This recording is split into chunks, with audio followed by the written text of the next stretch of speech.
Assalamualaikum warahmatullahi wabarakatuh. Apa kabarnya kawan-kawan? Semoga dalam keadaan sehat, baik, dan tidak kekurangan satu apapun. Seperti rangkuman hari-hari kemarin, yang akan kita rangkum hari ini adalah masih mengenai seputaran dunia, bangsa jin dan setan. Apa yang akan kita bahas? Yang akan kita bahas hari ini adalah kelemahan jin dan setan. Nah, apa saja kelemahan dari bangsa jin dan setan? Mari kita dengarkan bersama-sama. Kelemahan dan ketidakmampuan jin, sebagaimana halnya manusia, jin juga memiliki kekuatan dan kelemahan. Sebagian di antara kelemahan jin yang disebutkan Allah dan Rasul-Nya ialah: yang pertama, jin tidak memiliki kemampuan untuk menundukkan hamba-hamba Allah yang soleh. Allah Subhanahu wa Ta'ala tidak memberikan kemampuan kepada setan untuk menguasai manusia dan memaksakan kepada mereka kesesatan dan kekafiran. Allah Subhanahu wa Ta'ala berfirman yang artinya, sesungguhnya hamba-hambaku, kamu setan tidak dapat berkuasa atas mereka, dan cukuplah Rabbmu sebagai penjaga. Quran Surat Al-Isra ayat 65. Kemudian Allah berfirman lagi, dan tidak ada kekuasaan iblis terhadap mereka, melainkan hanya agar kami dapat membedakan siapa yang beriman kepada adanya kehidupan akhirat dari siapa yang ragu-ragu tentang itu. Quran Surat Saba ayat 21.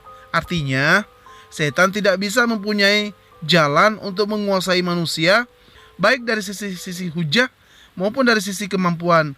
Kenyataan ini telah diakui oleh setan. Dalam Al-Quran disebutkan, setan berkata, "Ya Rabbku, oleh sebab engkau telah memutuskan bahwa aku sesat, pasti aku akan menjadikan mereka, yaitu manusia, memandang baik perbuatan maksiat di muka bumi, dan pasti aku akan menyesatkan mereka semuanya, kecuali hamba-hamba engkau yang mukhlis di antara mereka." Hadis Quran Surat Al-Hijr ayat 39-40. Jadi di sini disebutkan bahwa yang mampu mereka kuasai hanyalah hamba-hamba yang rela dengan pemikiran setan, yang secara sadar mereka mau mengikutinya dengan penuh kerelaan dan ketaatan.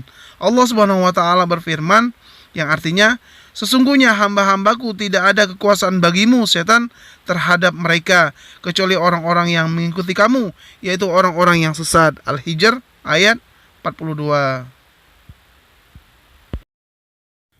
Kelemahan yang kedua, yaitu setan takut dan lari dari sebagian hamba Allah.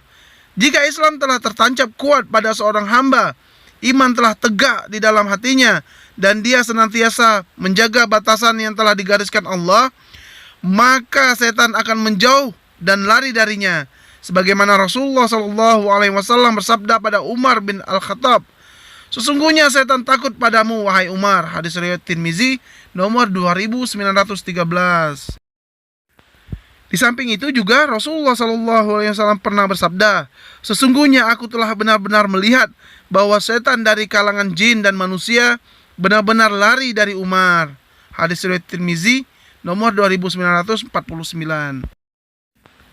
Kelemahan jin dan setan yang ketiga, yaitu jin ditundukkan untuk Nabi Sulaiman alaihissalam.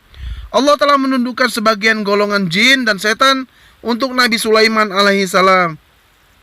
Allah Subhanahu wa Ta'ala berfirman yang artinya, kemudian kami tundukkan kepadanya angin yang berhembus dengan baik menurut kemana saja yang dia kehendaki, dan kami tundukkan pula kepadanya setan-setan, semuanya ahli bangunan dan penyelam, dan setan yang lain yang terikat dalam belenggu. Quran Surat Shad ayat 36-38.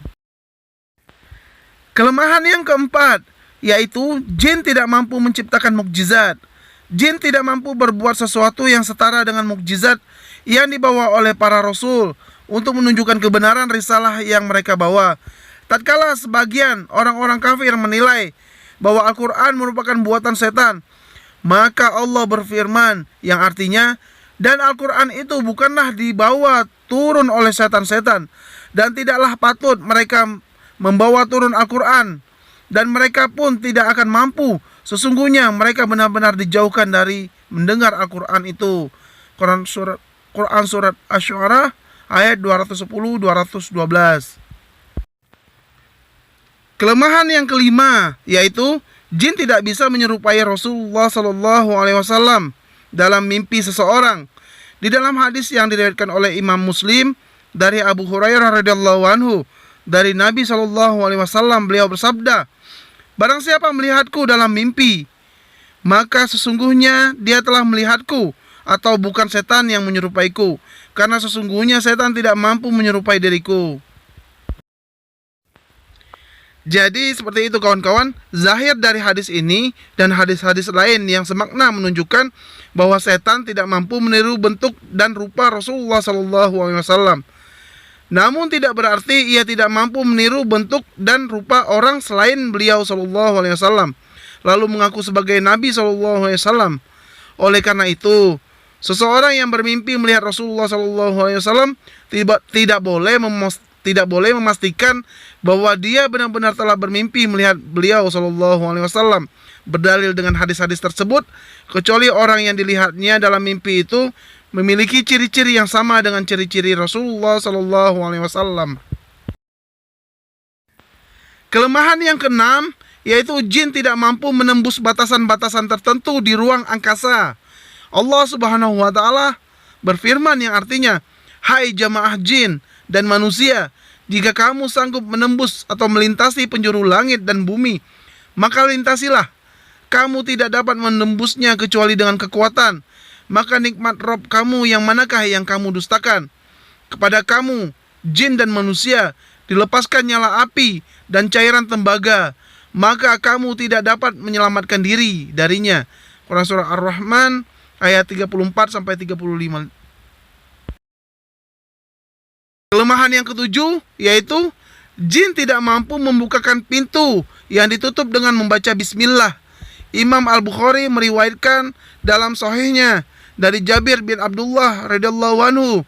Dia berkata, Rasulullah Shallallahu Alaihi Wasallam bersabda, jika gelapnya malam telah merayap datang atau waktu senja telah datang, maka tahanlah anak-anak kecil kalian, karena para setan mulai menyebar pada waktu itu. Dan jika telah berlalu satu waktu dari malam, maka lepaskanlah mereka dan tutuplah pintu-pintu yang menyebut nama Allah dengan menyebut nama Allah, karena setan tidak mampu membuka pintu yang ditutup. Demikian penjelasan singkat tentang jin yang keberadaannya harus kita imani sebagai makhluk gaib yang diciptakan oleh Allah Azza wa Jalla sebagai makhluk. Maka setiap perbuatan yang dilakukan oleh jin pasti sepengetahuan dan izin dari Allah Subhanahu wa Ta'ala. Demikian kawan-kawan, telah sama-sama kita rangkumkan masalah kelemahan daripada jin dan setan. Kawan-kawan, sangat penting untuk kita ketahui ilmu mengenai jin dan setan. Supaya apa? Supaya kita terhindar dari keburukan mereka dan kita bisa beramal soleh sesuai dengan yang dicontohkan oleh Rasulullah SAW. Jadi dengan mengetahui kelemahan-kelemahan jin dan setan, maka kita bisa memaksimalkan amal-amalan yang ada pada diri kita, sehingga kita bisa memperkuat diri kita sehingga tidak diganggu oleh jin dan setan yang jahat. Demikian kawan-kawan, semoga ada manfaatnya untuk diri kita, dan mohon bantu untuk subscribe channel ini serta like, share dan komen untuk kawan-kawan kita yang lain. Akhir kata, wabillahi taufik wal hidayah. Subhanakallahumma wa bihamdika asyhadu an la ilaha illa anta astaghfiruka wa atubu ilaik. Assalamualaikum warahmatullahi wabarakatuh.